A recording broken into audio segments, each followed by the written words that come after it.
خب ما درس خداحافظ میکنیم دکتر صاحب عزیز. انشالله که دیگه 15 نفر جوین شده دکتر صاحب. دیگه دکتر صاحب هم در جریان درس جوین میشن. خب بسم الله الرحمن الرحیم. به نام یاد خداوند بخشنده و مهربان. دکتر صاحب عزیز امید که خوب و صحتمند باشین. دکتر صاحب موضوعات که قبلا ما خوندیم اونمو کتلات تخمدان بود در لکچر، کتلات رحم بود در لکچر قبلی. و در این لکچر بخیر ما و شما اوواریز یا تخمدان ها را شروع میکنیم. در تخمدان ها ساختمان هایش از لحاظ آناتومی میخونیم و دیگه سیسته هایش میخونیم، آفات نرمال بودن و غیر نرمال بودنشون رو میخونیم، آزاد شدن تخمه را، تمامی موضوعات ان شاء الله تعالی میخونیم و از صباح شب بخیر بخش ولادی را آغاز میکنیم که ان شاء الله در مدت 1 یا 2 هفته دیگه از اولتراساوند بخیر تمام شود و فارغ شیم دکتر صاحب عزیز. خب بسم الله الرحمن الرحیم. دکتر صاحبا ما از تخمدان ها شروع میکنیم امشب. تخمدان کلمه انگلیسی که ما برش استفاده میکنیم اووریس است یا تخمدان ها یا اووری اگه تنها بگویمش به معنی چی میشه؟ به معنی تخمدان میشه. از نظر خصوصیات و مشخصات تخمدان ها کدام خصوصیات دارن؟ اووریس are a key component of the pelvis ultrasound examination.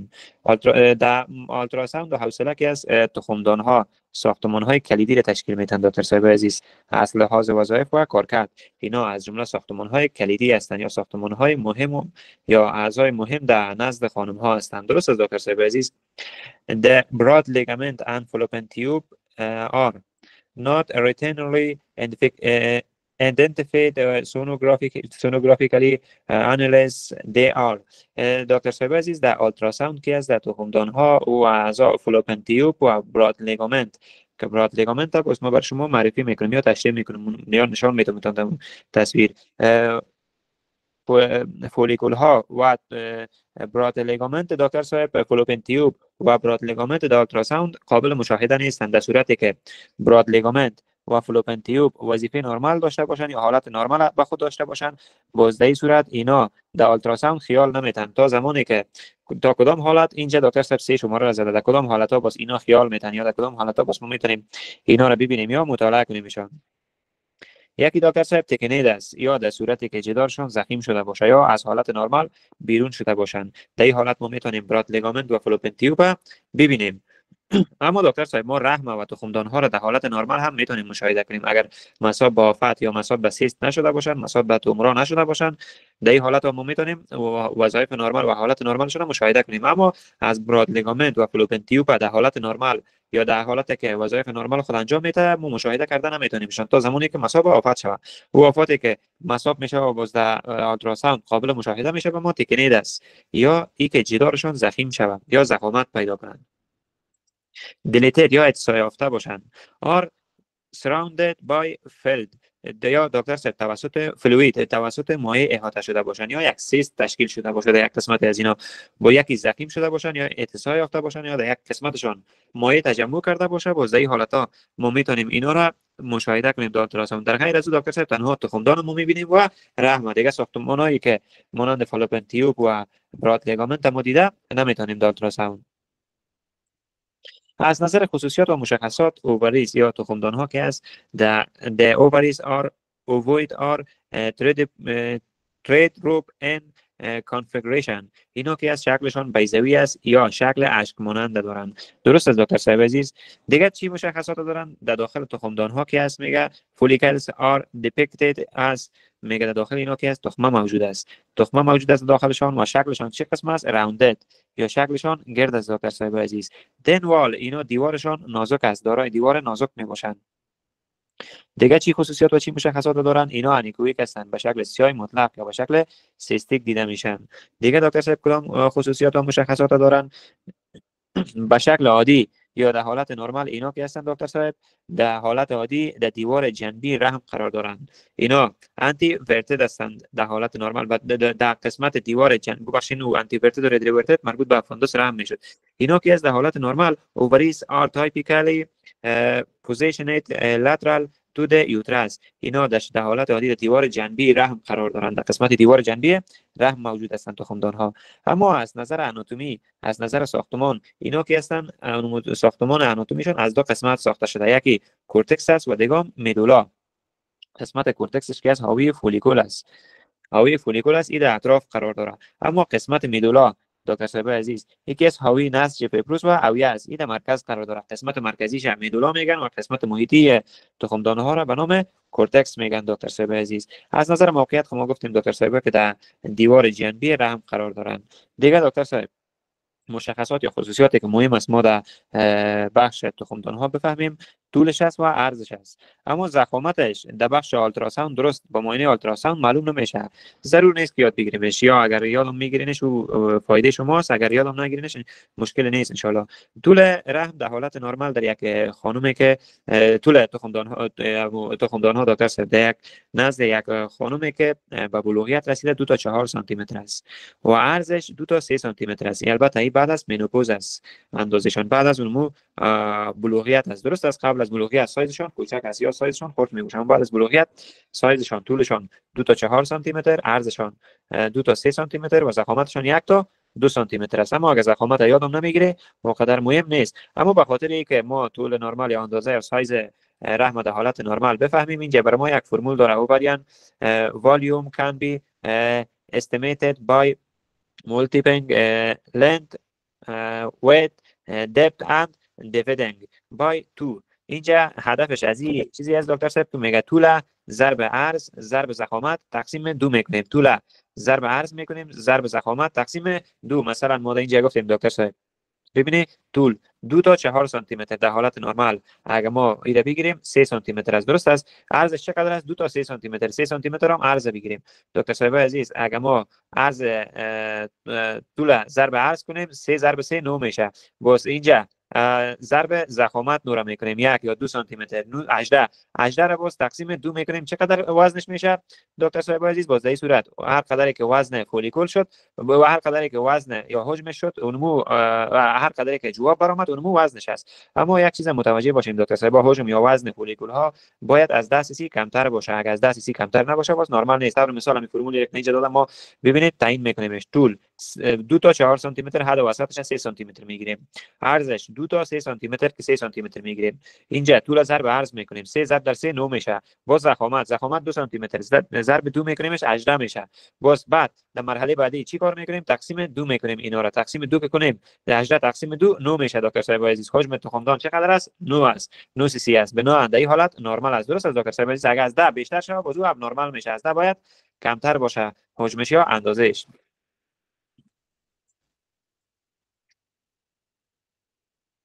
دکتر صاحب عزیز ببینید اینجا یک ساختمانی که به شکل کلیه خیال میته، بالاش مثانه یا بلیدر است. اما اینجا یک ساختمانی که به شکل کلیه خیال میته، در داخلش فولیکول ها قرار دارن، اونو به شکل انیکویی که ساحات سیاه رنگ حلقه که ما دورش کشیدیم، اونو فولیکول هاست که داخل اونها تخمه موجود می باشه. به خاطر از اینکه ما دکتر صاحب تعقیب کنیم و به خاطر تعقیب یا فهمیدن اینکه تخمه به پخته رسیده یا نرسیده، قبل از روز 14 ما مریض میخوایم اندازه میکنیم سایز تخمه ها را. بزرگترین تخمه را در این حالت اندازه میکنیم. ببینید دکتر صاحب در اینجا این ساختمانی که ما دورش حلقه میکنم در کل تخمدان یا اووری است و این ساختمانایی که کوچک کوچک خیال سیست مانند میتن، اینا که از تخمدان ها هستند. اینا فولیکل ها هستند که در داخلشان تخمه به پختگی میرسه دکتر صاحب عزیز. باز در این صورت ما چی کار میکنیم دکتر صاحب؟ قبل از روز 14 یا قبل از اینکه تخمه به آزاد شوه یا به پختگی برسه دکتر صاحب عزیز، باز ما مریض یا اون خانم میخوایم وقتی که خواستیمش بزرگترین تخمه را اندازه میکنیم. ببینید دکتر صاحب این بزرگترین تخمه که ما علامه جمع در وسطش کشیدم، این اسیر ما اندازه میکنیم. تخمه ها قسمی از دکتر صاحب عزیز که فولیکول در صورتی که خام باشه اندازهش کمتر از 14 میلی متر است، اما در صورتی که به پختگی رسیده باشه اندازهش 14 میلی متر بزرگتر می باشه. از 14 میلی متر بزرگتر می باشه. در صورتی که ما یک خانم در روز بعد از روز 14 میخوایم میبینیم که تخمه آزاد نشده، قبل از روز 14 تخمه بیز آزاد نمیشه دکتر صاحب عزیز.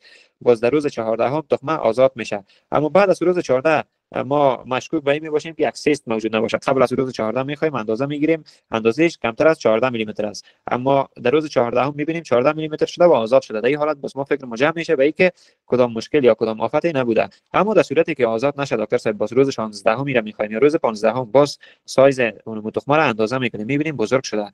تا چقدر دکتر صاحب عزیز؟ تا 27 سانتی متر 27 میلی متر، ببخشید دکتر صاحب سانتی متر نه میلی متر. در صورتی که تا 27 میلی متر سایز تخمه برسه دکتر صاحب عزیز، در این حالت مشکل را ایجاد نمیکنه. ممکن در روز 16 هم آزاد شود یا ممکن در روز 17 هم آزاد شود، اما در صورتی که سایز تخمه از 27 میلی متر بزرگ شد، باز در این صورت سیست است. موجودیت سیست در اونجا ثابت میشه یا تثبیت میشه. تخمه ها از روز 27 به بعد باقی نمیمونند دکتر صاحب عزیز. و طول حیات یک تخمه دکتر صاحب عزیز از 12 تا 24 ساعت، از 12 تا 24 ساعت عمر دارند و یک خانم در تمام طول عمرش 300 تا 400 عدد تخمه را به پختگی میرسونه. از او بیشتر نه دکتر صاحب عزیز. بنا به همین خاطر خانم ها تا سن 45 سالگی توانایی پختگی تخمه ها را می داشته باشند، اما تخمه ها که تمام میشه باز اقامت در نزدشان ایجاد میشه بعد از 45 سالگی، چون سهم در نزد خانم ها موجود نمی باشه دکتر صاحب عزیز. دکتر صاحب به خاطر اینکه ما سایز نرمال تخمه را بفهمیم چی کار میکنیم، ما خانم قبل از روز 14 میخواهیم وقتی که خواستیمش اندازه میکنیم، اندازه یا سایز تخمه ها را باید نمو فولیکول ها داخلشان تخمه حجمش کمتر از 10 سی باشه. این حالت نرمال است دکتر صاحب. تا قبل از روز 14 فولیکول های خام کمتر از 14 میلی متر می باشند، اما بعد از روز 14 اینا که از 14 میلی متر بزرگتر میشن. تا چقدر ممکن برسن؟ اگر در روز 14 تخمه آزاد نشد، روز 15 یا 16 ما خواستیم، احتمال داره که اونمو فولیکل تا 25 یا 27 سانتی متر 27 میلی متر برسه. اگر دکتر صاحب باز از 27 میلی متر 28 یا 29 یا 30 میلی متر شد، باز این صورت سیست است، تخمه نیست دکتر صاحب عزیز. تا اینجا سوال نداره؟ ببخشید دکتر صاحب باز یک دفعه میتونید تشریح کنید؟ بچه شما دکتر صاحب. دکتر صاحب عزیز، خانم ها در تمام طول عمرشان 300 تا 400 عدد تخمه را به پختگی میرسانند و این تخمه ها که از در تخمدان ها یا اووری بعضی از ساختمان ها است که من اینجا براتون حلقه کشیده میشون، به نام چی هستند؟ فولیکل ها هستند. درست است دکتر صاحب. این فولیکل ها که از داخل اینا تخمه به پختگی میرسه در نزد خانم ها. فولیکل های زیاد است، تعدادشون بسیار زیاد است، اما هر تخمدان ماهانه یک دانه تخمه را در یک فولیکل به پختگی میرسه، او هم بزرگترین تخمه. بعد من در اسلاید بعدی برای شما نشان میدم که اینا از نظر سایز باز آزاد میشن. تخمه ها نظر به اندازه یا سایزشان، بزرگترینشان به پختگی که رسید باز او در هر ماه آزاد میشه و آزاد شدنشان روز 14 بعد از آخرین سیکل ماهوار صورت میگیره دکتر صاحب. دکتر صاحب ما به خاطر از اینکه وظایف نرمال تخمدان ها را بفهمیم، قبل از روز 14 ما خانم میخواهیم و توسط آلتراساوند معاینه را انجام میدیم و زمانی که معاینه را ما انجام دادیم دکتر صاحب عزیز، در معاینه چی کار میکنیم؟ سایز فولیکل ها را ما تعیین میکنیم. قبل از روز 14 سایزشان کمتر از 14 میلی متر است. ما اینجا بر ما تثبیت میشه یا ثابت میشه که نرمال است، اما در روز 14 هم میخوایم میبینیم که آیا تخمه آزاد شده یا نشده. اگر آزاد شده بود مشکل ایجاد نشده و تشویش رفع شده. اگر آزاد نشده باشه دکتر صاحب با سایزش از 14 میلی متر بزرگتر میشه. روز 15 میخوایم یا روز 16 هم میخوایم میبینیم سایزش. در صورتی که تخمه باشه دکتر صاحب تا 25 میلی متر یا 27 میلی متر هم سایز شوه نرمال است، مشکل نداره. اما در صورتی که از 27 میلی متر سایز تخمه بزرگ شوه، اونم در تخمدان یا اووری در داخل فولیکل سایزش بزرگ شوه از 27 میلی متر، باز این صورت تشخیص قطعی سیست است یا اووریان سیست برش میگه. در صورتی که در تخمدان سیست موجود باشه، باز برای از چی میگن؟ اووریان سیست. چه قسم ما سیست بفهمیم دکتر صاحب؟ در صورتی که یک ساختمان برنگ انیکویک در داخل اووری یا تخمدان موجود باشه و اندازش از 27 میلی متر بزرگتر باشه، 100% سیست است دکتر صاحب عزیز. اگر در تخمدان راست باشه ما را پورا چه قسم ناشنا میکنیم؟ رایت اووریان سیست. اگر در تخمدان چپ باشه نوشته میکنیم لفت اووریان سیست. اگر هم در طرف راست یک سیست ایجاد شده باشه و هم در تخمدان چپ یک سیست ایجاد شده باشه، باز نوشته میکنیم که رایت اند لفت اووریان سیست دکتر صاحب عزیز. سیست ما گفتیم کدام مشخصات می داشته باشه؟ سایزش از 27 میلی متر بزرگتر می باشه. از 27 میلی متر دکتر صاحب کوچکتر باشه ما منتظر هستیم یا آزاد میشه تخمه است، یا آزاد میشه، یا ای که منتظر می باشیم تا از 27 میلی متر بزرگ شود و ما تشخیص خود سیست بگذاریم دکتر صاحب عزیز. و عمر فولیکل ها 24 ساعت است. هر دکتر صاحب مشکلتان؟ بله دکتر صاحب تشکر. سلامت باشید. ببینید دکتر صاحب عزیز، این اووری را تخمدان است، اما کدام اووری؟ لفت اووری یا تخمدان طرف چپ است. این ساختمانی که ما در قسمت می‌بینیم این یوترس یا رحم است دکتر صاحب عزیز. این ساختمانی که برنگ سفید ما می‌بینیم این طبقه اندومتر رحم است. درست است دکتر صاحب عزیز. دکتر صاحب ببینید وقتی که مریض پیش ما میاد ما بزرگترین فولیکل اندازه میکنیم، کوچکترین نه. این کوچکترینش در ماه‌های بعد آزاد میشه، اما ما بزرگترین فولیکل که داخلش تخمه پختگی رسیده باید آزاد شود دکتر صاحب عزیز. بزرگترینش ما اندازه میکنیم که از لحاظ سایز یا از لحاظ اندازه ما باید بفهمیم که طولش چقدر است، عرضش چقدر است، اما ضخامت مهم نیست. اگر میفهمی یا نمیفهمیش کدام مشکلی نیست دکتر صاحب عزیز. طولش از یک تخمه طولش چقدر است؟ 2 تا 4 سانتی متر از یک فولیکل. دیگه عرضش چقدر است؟ 2 تا 3 سانتی متر و ضخامتش هم 1 تا 2 سانتی متر است دکتر صاحب عزیز و به خاطر پیدا کردن وزنشان ما طول ضرب عرض ضرب ضخامت تقسیم 2 میکنیم. حجم تخمدان ها باید دکتر صاحب کمتر از 10 سی باشه. اگر از 10 سی بیشتر باشه باز در این صورت نرمال نیست، غیر نرمال است یا اب نرمال است. ببینید در اینجا دکتر صاحب عزیز تصویر چقدر خوب یا واضح بر شما هر دو تخمدان طرف راست و چپ واضح نشان داده. این ساختمان یا ساحه که ما رسم میکنیم این رحم است.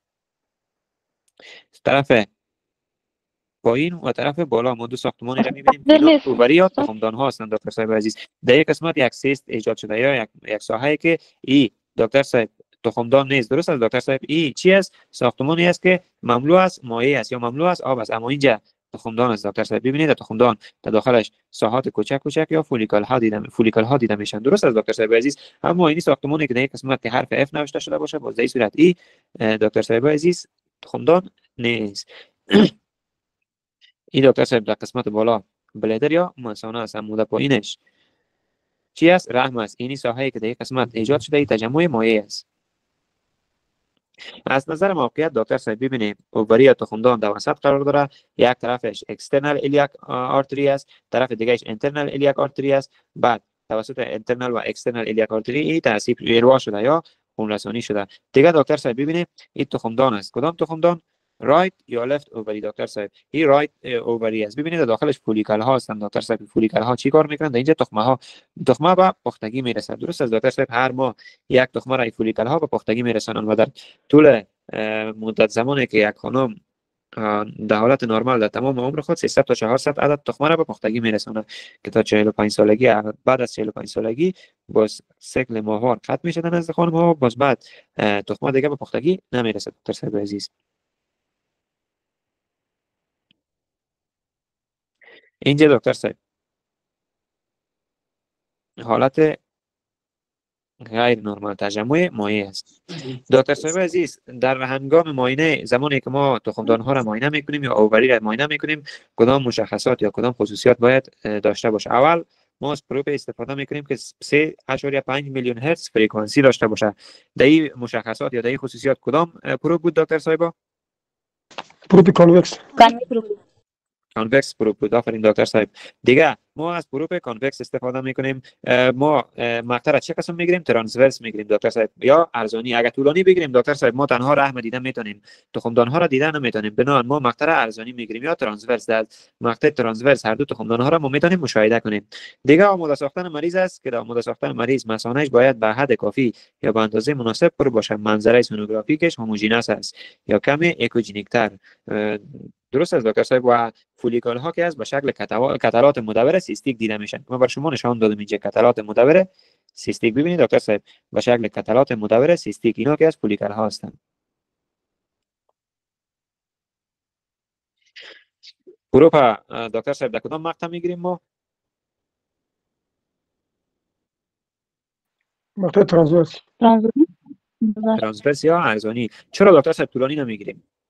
چون در ارزانی طولانی اووری را دیده نمیتونیم دکتر صاحب. چون در مقطع طولانی تنها رحم مطالعه میکنیم. ما تخمدان ها را در مقطع طولانی دیده نمیتونیم. همیشه وقت دکتر صاحب شما تخمدان ها را مطالعه میکردید مقطع را باید ارزانی بگیری یا ترانسورس بگیری. منظره سونوگرافیکش در حالت نرمال چه قسم است دکتر صاحب؟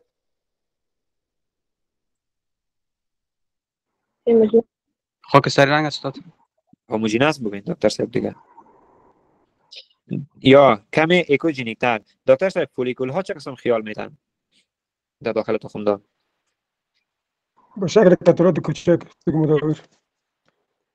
کتلات سیستیک دکتر صاحب به رنگ انیکویک یا سیاه. اینطور فکر میکنه که سیست است اما اونا سیست نیستن. چه وقت سیست تشخیص میگذاریم؟ در صورتی که سایزشون از 27 میلی متر بزرگتر باشه. باز در صورت میگیم که سیست است. اگر از 25 میلی متر کوچک باشه باز اونا که از فولیکل هستن که داخلشون تخمه است.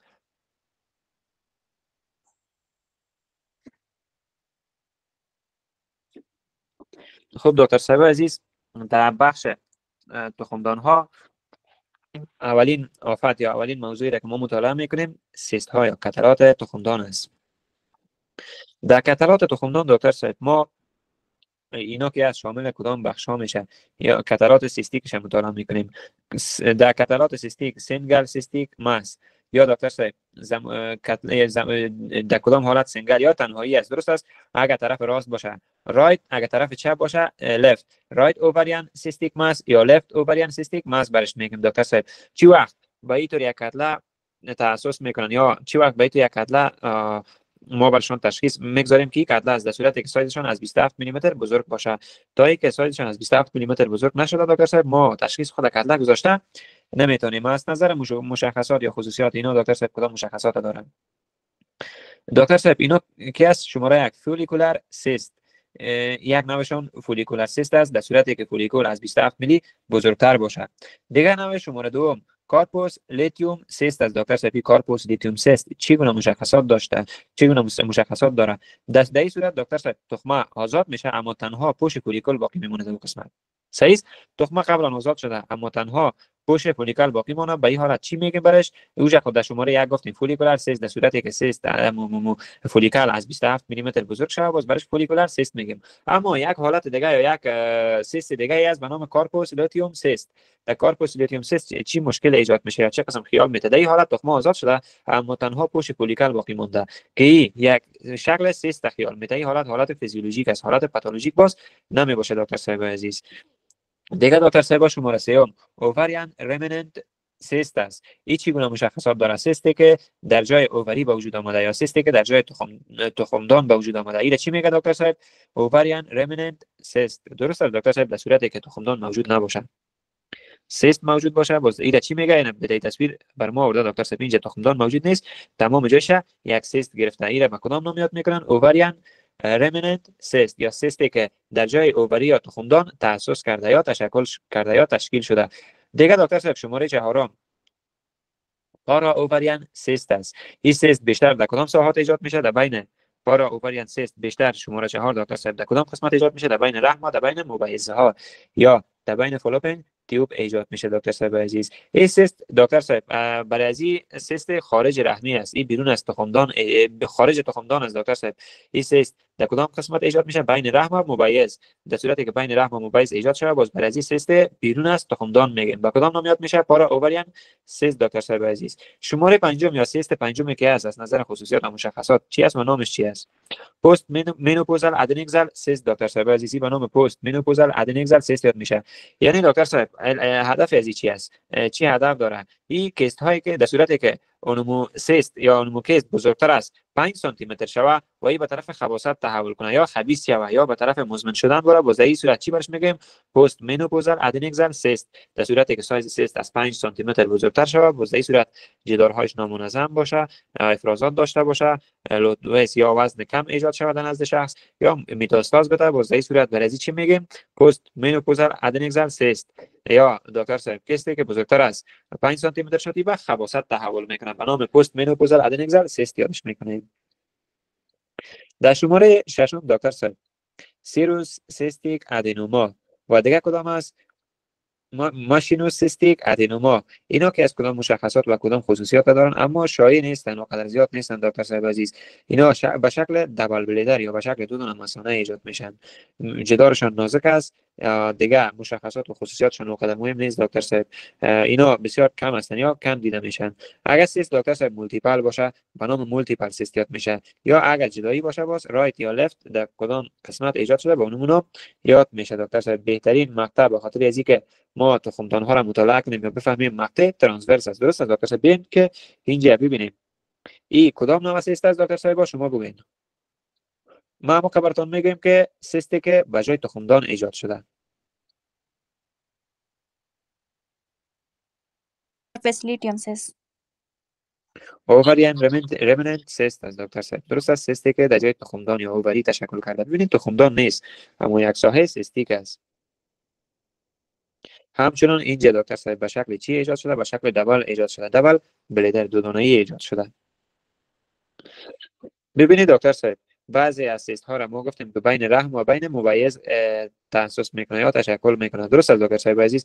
این سیست ها به نام چی یاد میشدن دکتر صاحب؟ به نام پارا اووریان سیست یاد میشدن. سیست هایی که بیرون از تخمدان. ببینید در صورتی که بیرون از تخمدان ایجاد شدن یک قسمت های فالوپین تیوب ممکنه یک سیست ایجاد شود یا یک ساحه‌ای که مملو است مایع باشه ایجاد شود یا تأسس کنه یا تشکل کنه.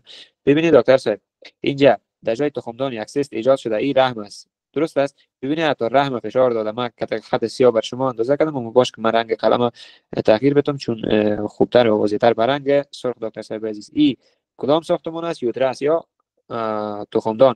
اما دکتر صاحب در جای یک تخمدان یوترس یا رحم است، اما در جای یک تخمدان دکتر صاحب در طرف راست در رایت اووری یک ساحه بزرگ که از رحم بزرگتر خیال میده ساحه سیستیک است. این ساحه را به نام چی یاد میکنیم؟ سیستیک ان رایت اووری. سیستی که در جای اووری یا تخمدان راست ایجاد شده یا تأسس کرده، این را به نام چی یاد میکنیم؟ اووریان رمننت سیست. دکتر صاحب عزیز ببینید از رحم که در سایزش بزرگتر یا کلانتر شده. همچنان اینجا دبل بلیدر به شکل که دو تا مثانه، اگه اینجا ما را ببینیم فکر میکنیم که این مثانه هستن، نه دکتر صاحب سیست است که دو دانه یک جایی ایجاد شده.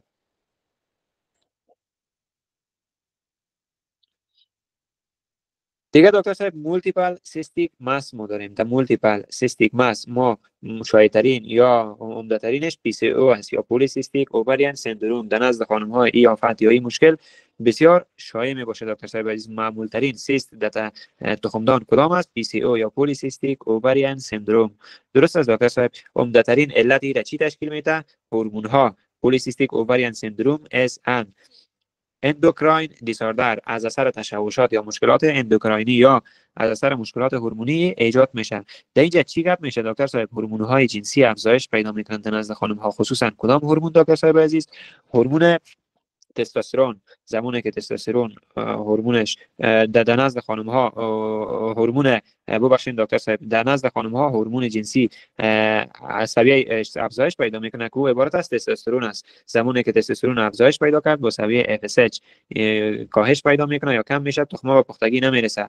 در نزد خانم ها مشخصات یا خصوصیات مردانه ایجاد میشه. ببینید دکتر صاحب در مولتیپل سیستیک ماس ما یک نام مشهورش داریم، پلی سیستیک ماس یا پی سی او برش میگن. درست است دکتر صاحب.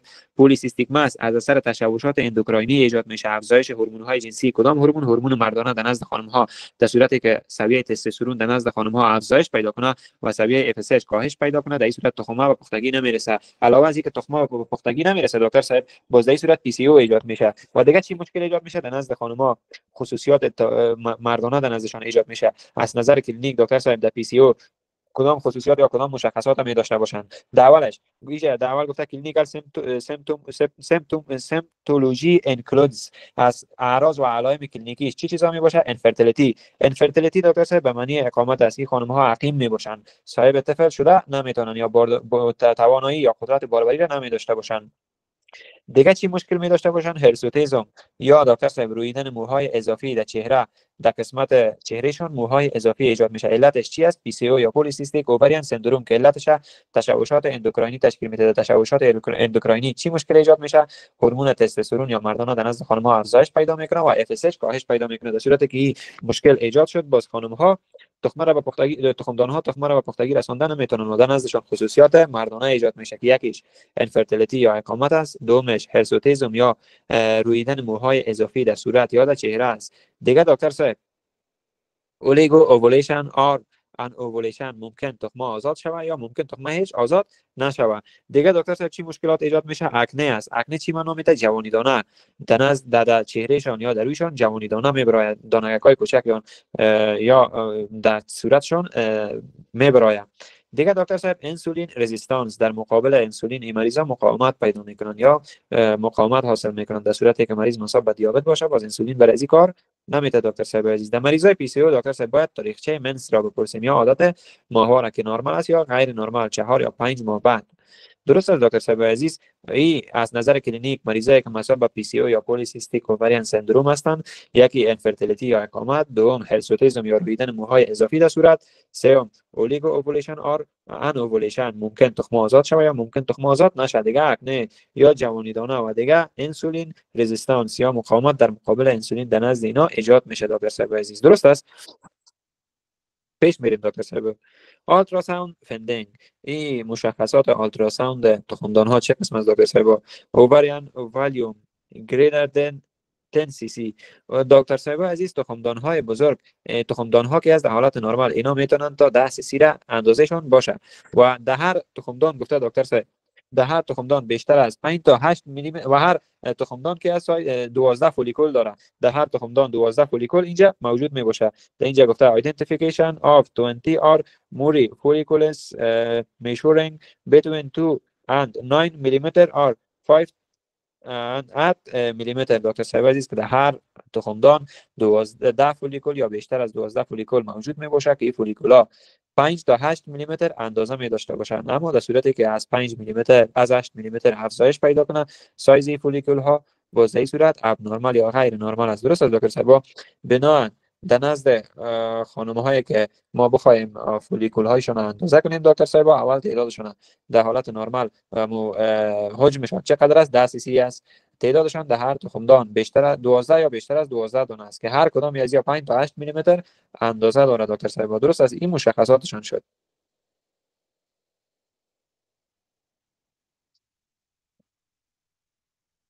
دکتر صاحب در اینجا ببینید تخمدان به شکل واضح بر ما نشان داده. یکی از اووریا تخمدان است دکتر صاحب. ببینید اووریا تخمدان است، اما در داخلش چی است؟ فولیکل ها است. فولیکل ها تمامش یک سایز نیستن، سایز های خرد و بزرگ هستند دکتر صاحب. درست است؟ سایزشان هم کوچک است هم بزرگ. دکتر صاحب ما در اینجا چی کار میکنیم؟ بزرگترینشون اندازه میکنیم یا بزرگترینشون سایزش تعیین میکنیم یا سایزش میفهمیم. دیگه دکتر صاحب ببینید بزرگترینش مرحله آزادیش است، شماره 13 در اینجا این بزرگترین است. بعد همونطور کاهش پیدا کرده میره، کم شده میره سایزشون و اندازشون کم شده میره. زمانی که ما بخوایم سایز فولیکول اندازه کنیم و حجمش اندازه کنیم ما بزرگترینش در نظر میگیریم. چرا دکتر صاحب؟ که اونمو به پختگی رسیده و آزاد میشه. ببینید دکتر صاحب این اووریا تخمدان است، در داخلش فولیکول ها قرار داره و در داخل فولیکول ها تخم ها به پختگی میرسند. یک خانم در تمام طول حیات خود 300 تا 400 عدد تخمه را به پختگی میرسانه که بعد از او تا سن 45 سالگی که بعد از 45 سالگی تعداد تخمه ها کم میشه و خل تمام میشن. اون 300 یا 400 بعد از او در نزدش اون سیکل ماهوار قطع میشه و تخمه دیگه به پختگی نمیرسن. دکتر صاحب عزیز اینا ببینید اینجا از نظر سایز اندازهشان متفاوت است، سایز هایشان کوچک و بزرگ. از زمانی که ما معاینه میکنیم بزرگترینش در نظر میگیریم. دکتر صاحب کفایت میکنه درس؟ سوال پیشنهاد انتقاد ندارین؟ السلام علیکم استاد محترم. برای من مشکل پیدا شده بود علیکم که السلام. خدیتر اگر میشه دست که ابتدا دادین اووری بود به نظر من یک خلاصه تشریح بکنین.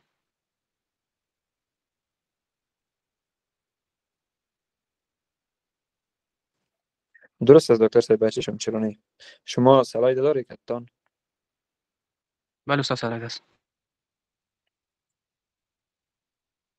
ببینید دکتر صاحب ما تخمدان ها را خواندیم. تخمدان ها در نزد خانم ها دو دانه است، یا یک جوره، یکی به طرف راست رحم یکی به طرف چپ رحم. دکتر صاحب درست است؟ تخمدان ها از جمله اعضایی هستند که کلیدی در کدام قسمت؟ در قسمت حوصله. درست است دکتر صاحب؟ اما وقتی که ما معاینه میکنیم توسط آلتراساوند ما تنها رحم و تخمدان رو میبینیم، دیگه ملحقات رحم دیدن نمیتونیم. مثلا فالوپین تیوب و براد لیگامنت ما دیدن نمیتونیم. تا چی وقت؟ تا زمانی که از حالت نرمال خارج شوند. حالت نرمال که خارج میشن چه قسم از دکتر صاحب؟ این تکنیت یا زخیم شده باشن، اتساع یافته باشن، یا دکتر صاحب توسط مایع احاطه شده باشن. در این صورت ما دیگه ازش دیده میتونیم، اما در حالت نرمال دیده نمیتونیم. از نظر شکلشان بیضوی یا اشک مانند از دکتر صاحب. در داخل تخمدان ها فولیکل ها و داخل فولیکل ها تخمه ها وجود داره که به پختگی میرسند. شکلشان گرد است، دیوارشان نازک است، به رنگ انیکویک دیده میشن. دکتر صاحب در کدام قسمت موقعیت دارند؟ در شکل عادی در دیوارهای جنبی رحم اینا قرار دارند. دیگه دکتر صاحب از نظر آناتومی گفتیم اینا دو قسمت دارن، یکی قسمت سروکس یکی قسمت میدولا. قسمت سروکس که از دکتر صاحب حاوی اویه و فولیکول هاست، این در اطراف قرار داره، اما قسمت میدولاش که از حاوی نسج فیبروز و اویه است، این در مرکز قرار داره دکتر صاحب. دیگه دکتر صاحب اندازش است، از نظر اندازه طول، عرض و ضخامت داره. ضخامتش که مهم نیست اما طول و عرضش مهم است. به ما طولش 2 تا 4 سانتی متر، عرضش 2 تا 3 سانتی متر و ضخامتش 1 تا 2 سانتی متر است دکتر صاحب. البته این اندازه در نزد خانم ها بعد از مینوپوز است، قبل از مینوپوز این اندازه ما دیدن نمیتونیم، تنها رحم به شکل یک تیوب میبینیم. خلاص دیگه ما گفتیم حجمشون کمتر از 10 سی سی است. به خاطر پیدا کردن هم حجمشون طول از ضرب عرض ضرب ضخامت تقسیم 2 میکنیم، باز در صورت پیدا میشه حجمشون که چند سی سی است. این تخمدان از دکتر صاحب داخلش فولیکل هاست، داخل فولیکل ها تخمه قرار داره دکتر صاحب.